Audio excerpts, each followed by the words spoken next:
All right, and we're live, and I'm here with David Farrington, who is running quite an eclectic event. Is that Queers at Cannes? I know it's French. Have I got the pronunciation right there? No, you got the pronunciation wrong, and you've got the semantics wrong. Sorry, Tom. Yeah. It's Queer at Cannes, as in the Cannes Film Festival. So if you live in France, the proper way to pronounce the word Cannes is Cannes. So it's Queer at Cannes. Okay. Cannes, yeah. Cannes. But that's all right. My French isn't that great either. I see. Okay, and now as we discussed that we're not here to talk about how you locked yourself out of your Facebook account. That we're here to talk about. I'm a bit grumpy we're not about here that to talk about at the that, and that how you may have forgotten your password or something. That's not what we're talking about. No, that's not what happened. Anyway, we won't talk about it. No. So we won't dig into that any deeper. No, we're here to talk about Queer at Cannes and just how it's a bit of a variety show and everything that we could come to expect from your Fringe show that's on tomorrow night. Yes, it's on tomorrow night at the Melbourne Digital Fringe Festival, as in termed Melbourne Digital Fringe for this year. Melbourne Fringe, currently its operating title, I don't think it's going to change, is Festival of the Impossible. It was one of the few festivals that actually decided to have a really big go and try and get up during the COVID epidemic and try and bring life back into our world through culture and art in Victoria. So it's got something like 250 projects this year, and a majority of those are online, but there are actually some live ones too, which is just amazing. But there's an incredible pastiche of all sorts of visual and eclectic art forms and practices going online. Yeah. Now, I saw that one of the big ones was a workshop that you're running all about how to write gay and queer characters properly. Yeah, well, it's a little bit broader than that. The backstory is really I went to the Cannes Film Festival last year in France as an actor. I'm also a filmmaker, and I got there and was surprised to find out that they have an enormous party there called the Queer Nite, which has been going for about 10 years, and it's hosted by the American Pavilion. Cannes has a pavilion for every participating country in the international film industry. And the party has been going for about 10 years. It's a very popular. Cannes is just full of parties. This one is a particularly big party, about 800 people, 1,000 people sometimes, I think. And you just meet all sorts of people there from all over the world, queer or not. Just an amazingly creative space. It's a very inclusive, very fun space, really nice energy. So I took my camera along and started shooting and talking to people about questions about, the big question I asked is what's going on in the queer side of the international film industry as a starting sentence, and I let people talk. What came out of that was a mini documentary that I edited down that really covered a whole range of issues about what, are you out, are actors out if they're gay to their agents, what's the situation with distribution companies for the lesbian, gay, bisexual, transgender, intersex communities, who's writing whose stories for whom, what percentage of films have gay and queer characters in these days, what's it like working in the industry if you're queer, what's happening in the world of queer content, who's making films, what are the general themes, who's distributing them. It's covered a whole range of areas. So from that I ended up with the film Queer at Cannes, a mini documentary art house genre that really explores that, the international side of the international film industry from a queer perspective. What I decided to do is do something a little bit broader than just screen the film at festivals, which is what I've done. The film, I was very lucky. It was my directorial debut in documentary, and it's just been accepted into an American festival with a first prize, so I'm very happy about that. And it's got into several, it's runner-up in the semi-finals in the Sweden Film Awards and in the Eurasia International Film Festival and a film festival in London. So it's a fairly unique film. Its content is quite unique. I don't think anyone's actually gone out and asked this question within the film industry itself and in that particular forum, which was really one of the great places to do it. And it was an extraordinary journey, really, to actually pull it off and get it back here. But what I've done is lined up the film and thought, well, this is a great conversation starter with broader issues around queer storytelling and the art of queer storytelling and how should we be queer storytelling, basically. And I've really connected that with, I got a small grant from Writers Victoria in Melbourne to support me in developing the film into a broader program and show and project. So with that grant, I then financed and engaged 4 what I'm calling super writers, amazingly recognised and very talented writers in the LGBTQI community who are all writing in screen or writing in theatre or writing in novels or actually writing in academia around queer content. So they then present after the film. They each provide their pearls of distilled wisdom about how to write inclusive, respectful and diverse stories in the queer cultural world.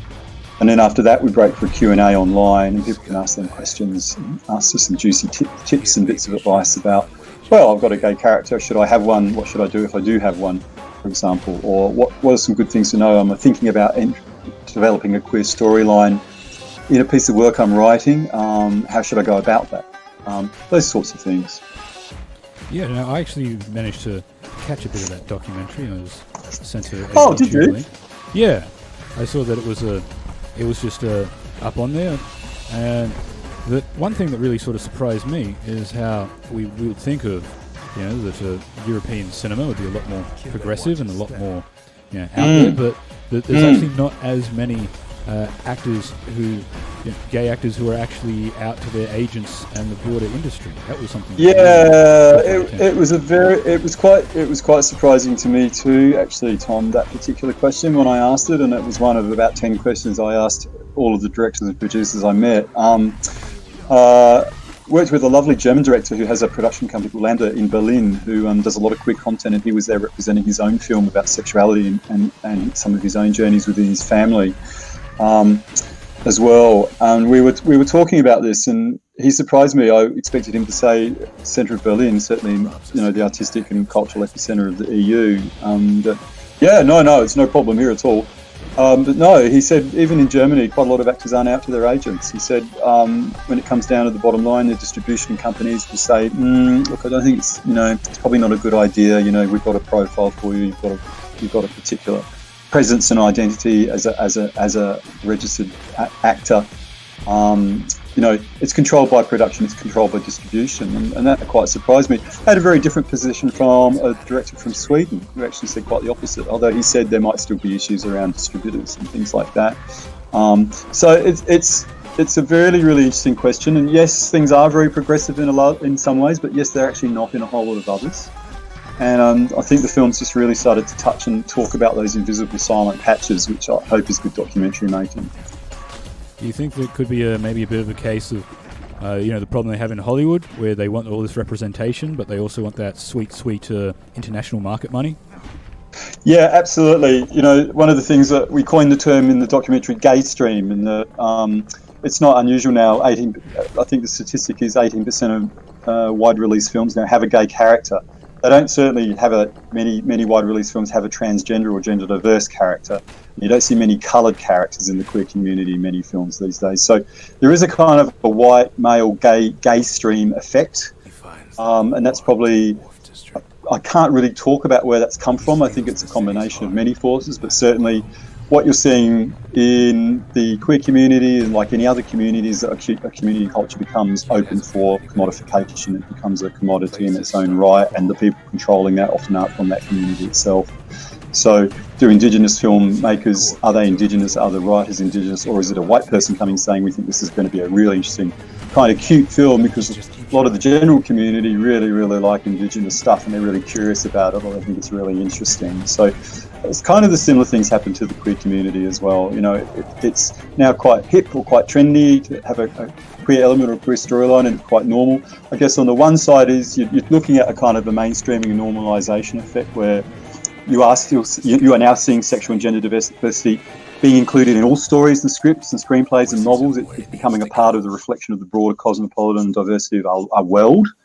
We're talking communities the size of 15 to 20%. That's a very, very, very large and significant audience for any person constructing any sort of story or film or any kind of entertainment product, if you want to call it that. So the big question we ask is, do you really know your audience, and do you really know how diverse it is? So yes, in one sense, the queer community's been discovered. It's quite big, and they've realised that there's a market there. That's you touched on in the documentary how there has been movies like Call Me by Your Name and Loving Simon come out, and they've been very good for representation. But they're still they certainly have they're wonderful films. Yeah, but they're still sort of known as like the gay movie. Yeah, it's a little hard for me to comment on it. I think they were groundbreaking films in their own right. It was certainly an extraordinary expansion of films in that period of 16, 17, 18. That, we started it off with the magnificent film Brokeback Mountain, and then I think the films progressively came a little bit more, broader and more diverse in what they were saying. But that certainly was a popular time when queer films were starting. The queer stories, particularly love stories between men in particular, were starting to become really, really of interest to the broader world, yes. Okay, and so that's your documentary. You talked a bit briefly on the creators' side of what was going to feature in the show. Was there anything else that was going to be part of Queers at Caen? Queers at Caen? Yeah, like I said, we've got 4 guest speakers. We have a gay novelist in Lismore who's from South Africa. He's won many, many awards in literature for his novels. His name's Eben Venter, and he's recently published a book called Green as the Sky is Blue, which really looks at sexuality and intimacy and the challenges that it evokes in humans, particularly for anybody, but he particularly explores it through the relationship of men, between men. We have a wonderful friend and colleague, Professor Anne Harris, who's a cultural and arts researcher who does a lot of work around queer identity and queer culture and particularly creativity at RMIT University. She's by training a playwright from New York. She's written a book called The Queer Life of Things, which is actually exploring how sexual and gender diversity is kind of represented in nature and the relationship of nature to us in that way as well. We have a third speaker, Steve Pereira, who's a board member of an organisation called CineSpace in Melbourne, which is a unique organisation of which some of its work is devoted to basically increasing participation, access, and certainly diversity in cinema and filmmaking.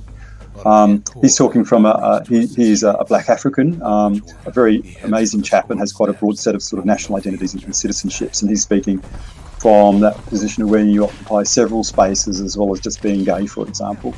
And also talking about representation of the intersection of being a person of colour and also being a person who's gay.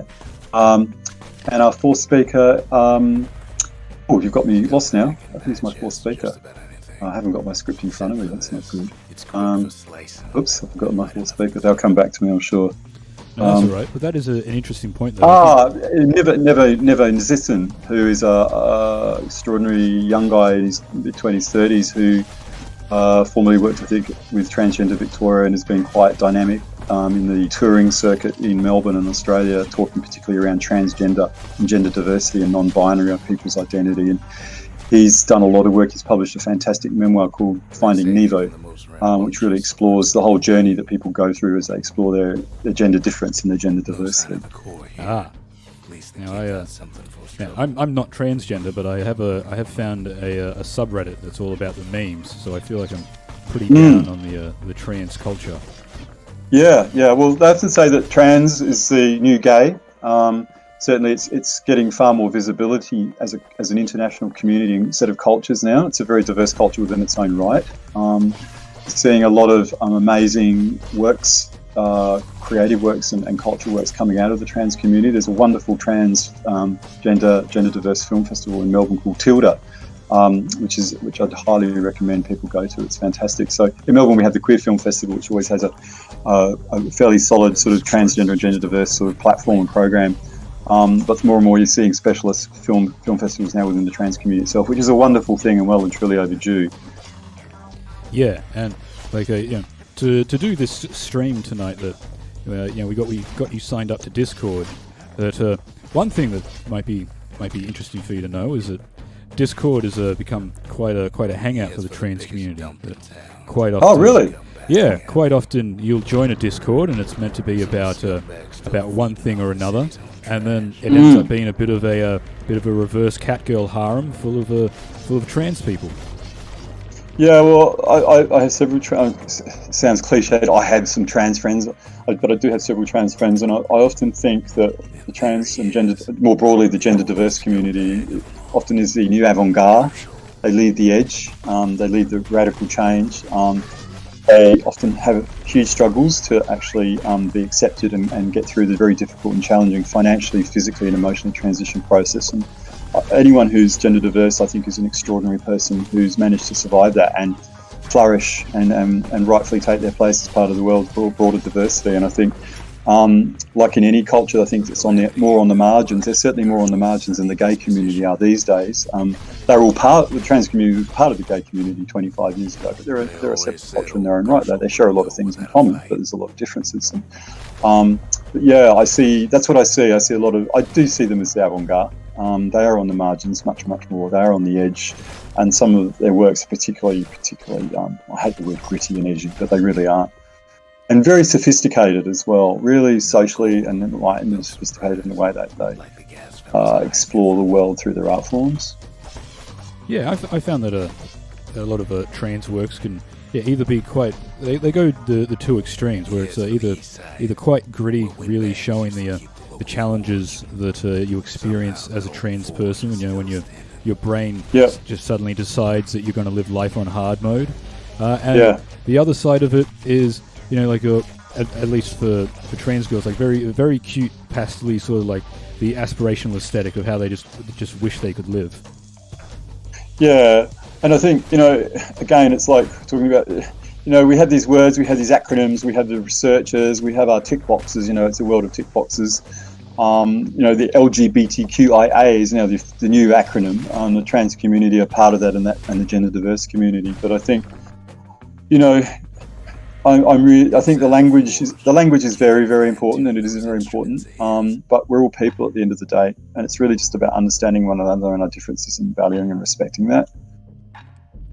Yeah, I feel like that's a big part that people tend to forget, that we're all just people trying to vibe. We're all, absolutely, we're all in the same lifetime together. I was always taught as an actor, and I went to drama school, and I was always taught that art is the one thing that makes us remind us what we all have in common with one another. And I kind of always like that definition of art. It reminds us who we are and what we all actually have in common. We're all in the same lifeboat together.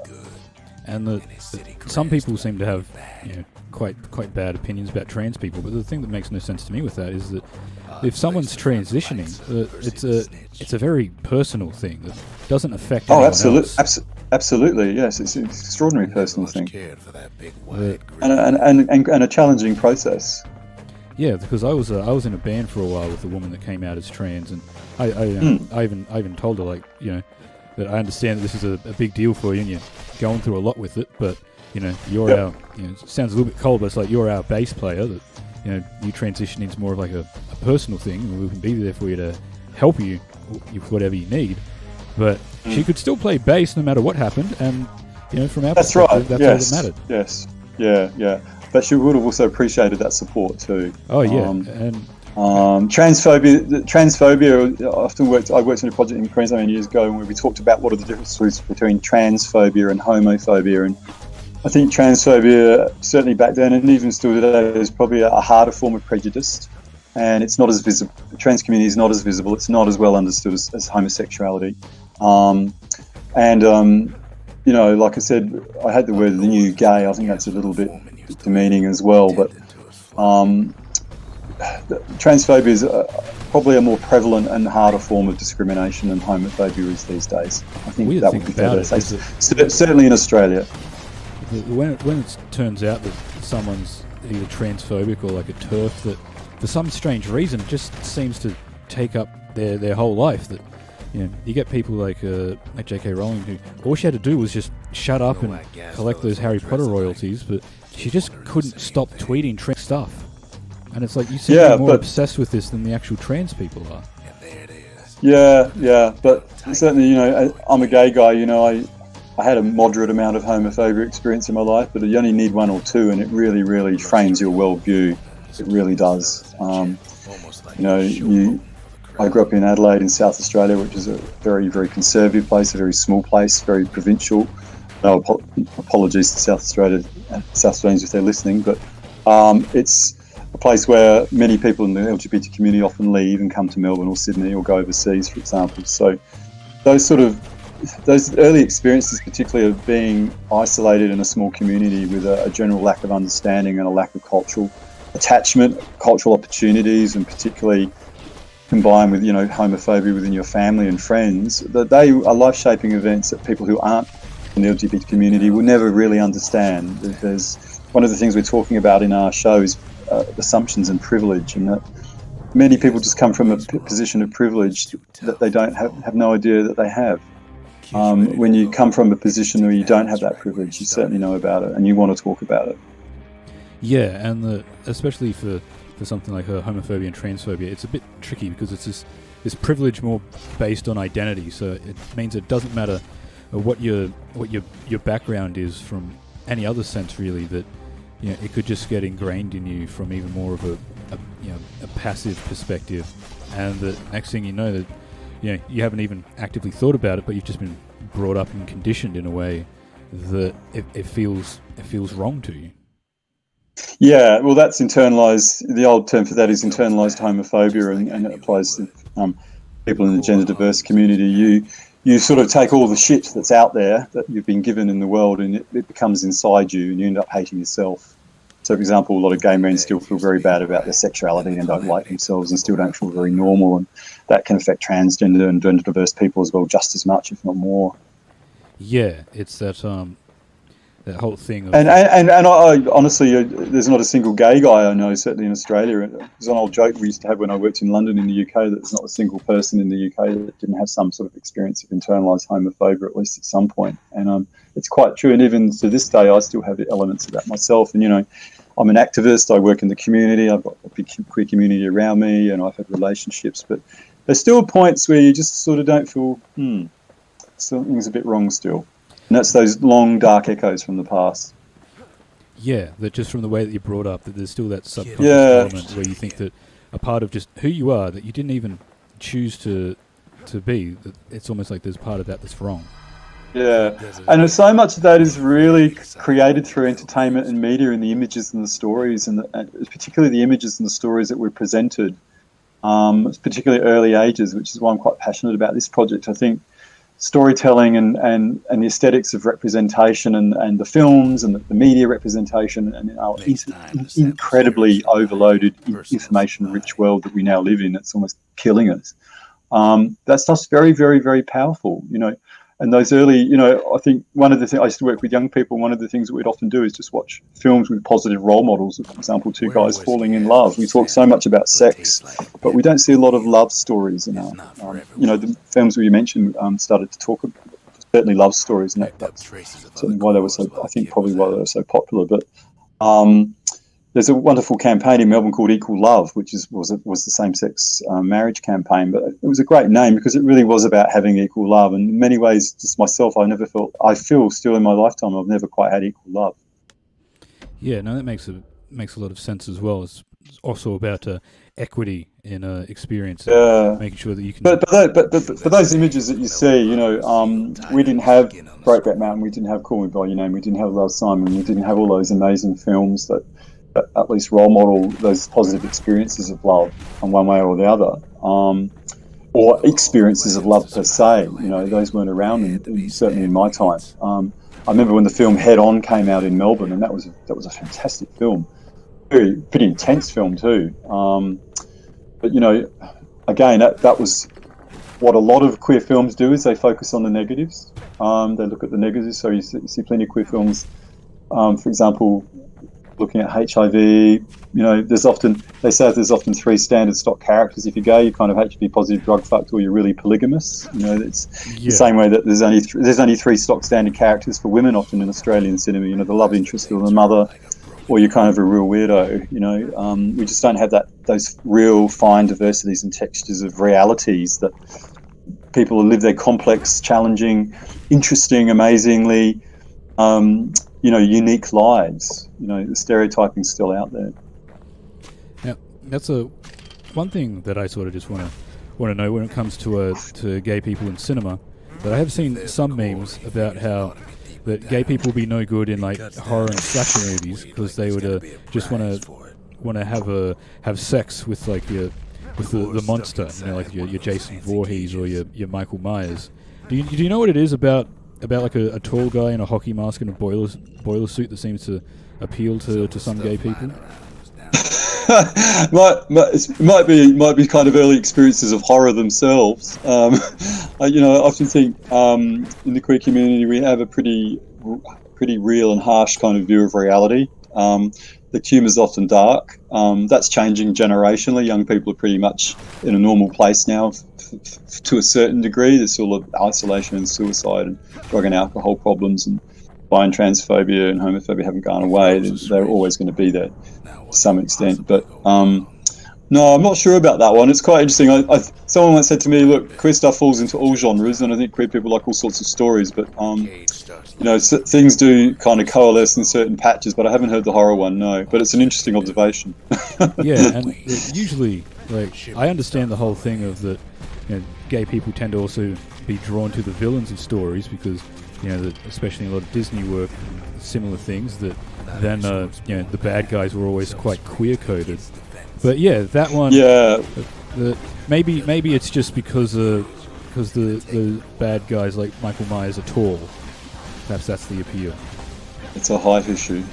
Yeah, I mean, years ago, actors were never out and they were playing mainstream leading roles, and now you're seeing actors often lining up to play gay roles, which is interestingly in the opposite direction. So yeah. You're seeing all sorts of weird things going on. I think one of the really big forces is commodification and market power, and that any culture is up for sale, and there are only certain stories that will sell, and I think that's a really important thing. The reality is the diversity of your audience is huge, and I think one of the things I say to any writer is really know your audience and really know how diverse it is, and go out and talk to them, know who you're talking to, get to know people from the queer community, get to listen to their real stories, get away from the stereotypes and the archetypes and the tropes, and start to see what it's really about, and you'll understand how big and diverse that community is and how diverse the stories are that they would be both interested in listening to or seeing and viewing, and so would broader mainstream audiences as well. It's really an issue of how we talk about what diversity is as much as anything. Even we're talking about like the straight actors trying to play gay characters. There's even that problem cycling back to the transgender community of getting a lot of cis characters, or cis actors playing trans characters, and the problem is absolutely. that trans people can't even seem to get a chance to play their own characters. Absolutely, yeah. When I was in the UK has a. This is one of the questions I asked in the documentary, was about the issue of what we call the quota systems.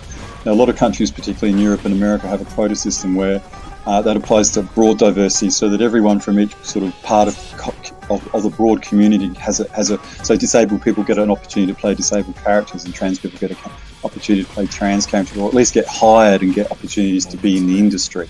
So, but yeah, that's a really big question, a really, really interesting one. If you look at most of the gay characters that have been portrayed, they haven't been portrayed by gay actors. Now, there's a big debate in that any actor who's a good actor should be able to portray a gay character, and that's fine. That's a separate issue. But I think the quota systems are very interesting and controversial, not controversial in what it should be there, but more in actually how it operates. Because you do have a kind of collision between a human rights framework and an artistic framework, and artists don't want to be told about who to work with, and what a director wants to be told who to hire. But at the same time, there needs to be. It's a simple issue of equality of diversity, and that people from, for example, the LGBTQIA. Same with people with disabilities. They have an equal right to have an opportunity to work in the industry. And if you look at the stats, it's still very, very stacked. The women and female directing roles, for example, in many countries is much lower than men.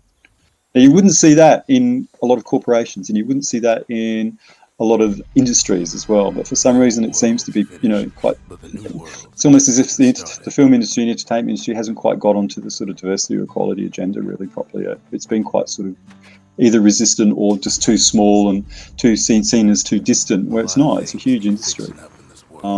So I'm hoping that my film and this event really start these conversations about what equality and diversity mean. How do we do this in a fair way for everybody? And the people who haven't had the opportunities and chances to be involved are.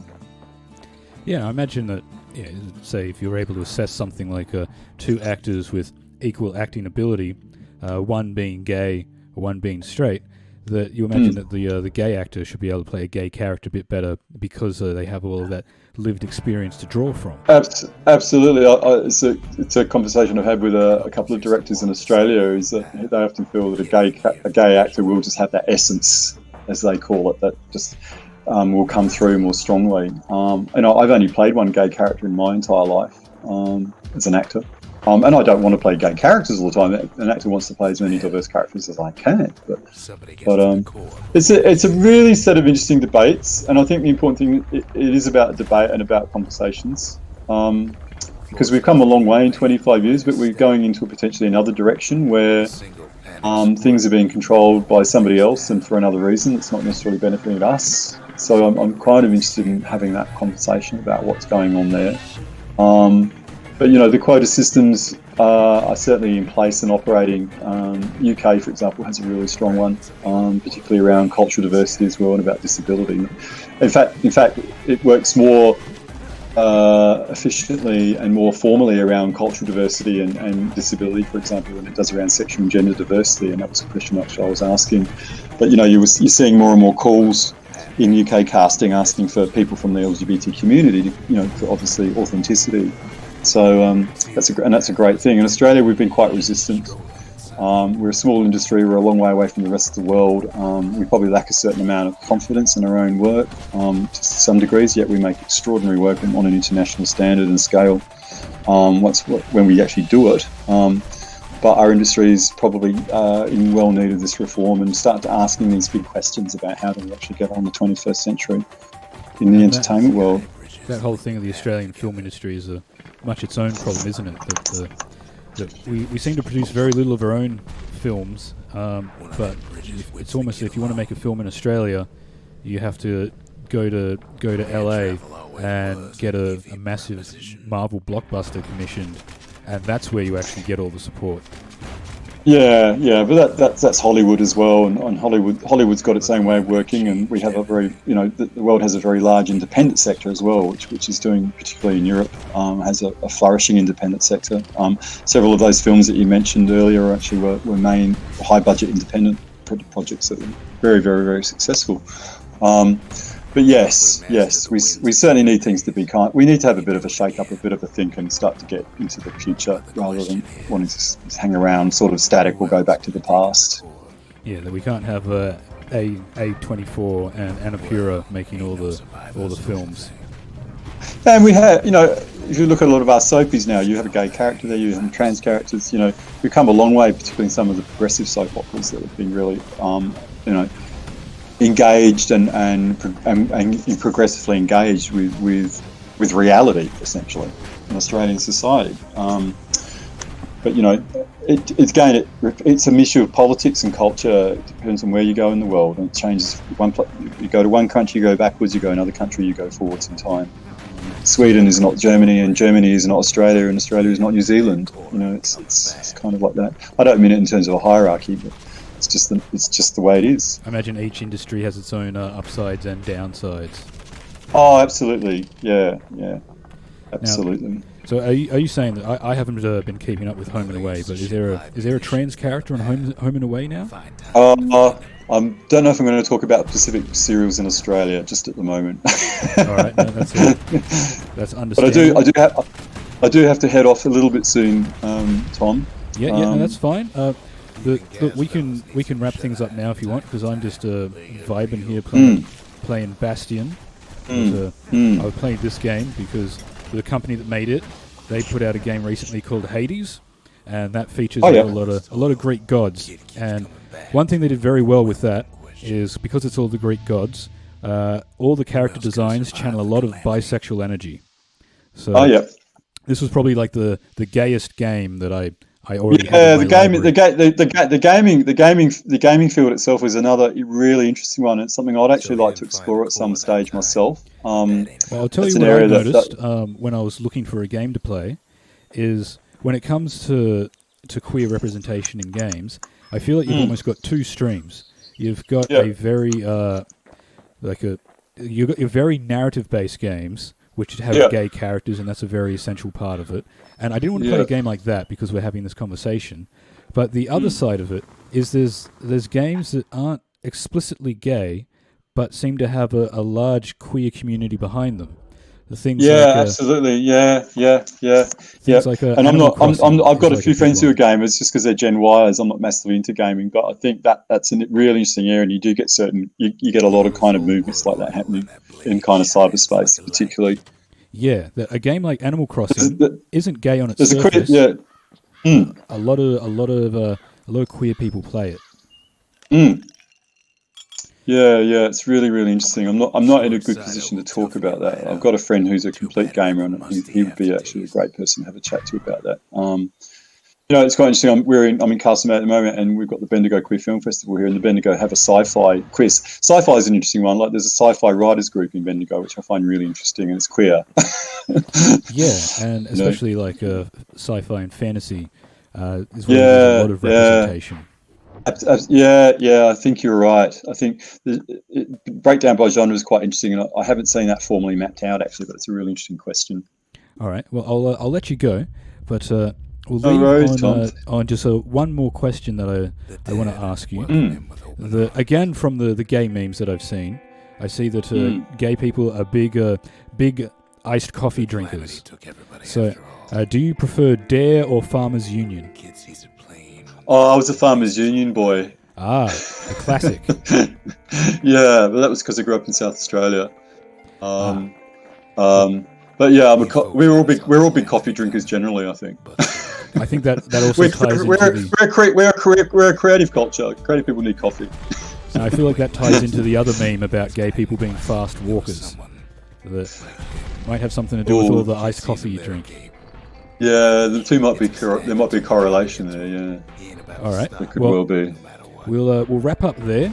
So if anyone wants to check out Queer Nite, that I've got the link in the description to the video here. So check it out. It's on tomorrow night, one night only, and it's going to be 2 hours of the gayest discussion of queer representation in media and film that you've ever experienced in your life. And it's a good place to learn how to do the story. If you want to write a queer character, you want to write a queer story, or you want to have some sort of storyline in any kind of content creating work you're doing, it's a really good place to just get some perspectives on how to do that. So that's something I should probably check out, because I do like to do a bit of writing, and I don't know if you've noticed, David, but I am incredibly straight, and so I'd want to make sure that I'm doing the right thing by the queer community. Well, yeah, it's also about whether you want your work to actually get out there and have audiences. So do you want 20% of the listening or switching on audience out there in any kind of art form tuning into your work as well? So if you want to have a broader audience, then do stuff that audience can understand and can resonate with. I think it's that thing about know who your audience is and who you're writing for, and that's fine, but also understanding that audiences are actually very big, and the diversity out there is very big, and that if you want to have a broader set of audiences, start incorporating elements of the broader society that you're writing about. Yeah, the one big rule that I do know they've picked up on is to not bury your gays. That's been a bit too much of a trope. That if anything, absolutely. If in the broader media sphere we can maybe get a bit of a gay immunity trope going on instead. Yeah, that would be good. We have we've got a few comp tickets left as well. So if anyone wants a complimentary ticket to the Melbourne Fringe, we've got about 10. We're giving away 10 complimentary tickets. So I think we've got about half of those left at the moment. So anyone out there's listening, feel free to send me your email address or contact the Melbourne Fringe Festival. Probably the best way would be contact me directly for the actual comp tickets, which is how that's generally working. I can send them out through my producer's portal. So if you want to contact David Farrington at universaldifference.1@gmail.com, 0478509281, and say Queer at Can, we can give you a complimentary ticket for the evening's event. All right, there we go. I think that's the perfect note to finish things on. So thank you for your time, David. Thanks, Mr. Tom Bruzzo. It's been wonderful talking. You've been in Sydney. I'm in Melbourne actually myself. Oh, you are in Melbourne. Oh, yes. Cool. You had a slightly Sydney accent. Oh, really? Well, I did come from New South Wales. Ah, so that's my actor's ear picking it up. Interesting. All right. So yeah, I like accents. We'll leave it there. Thank you very much. No worries, Tom. Thank you. Thanks for a wonderful spread.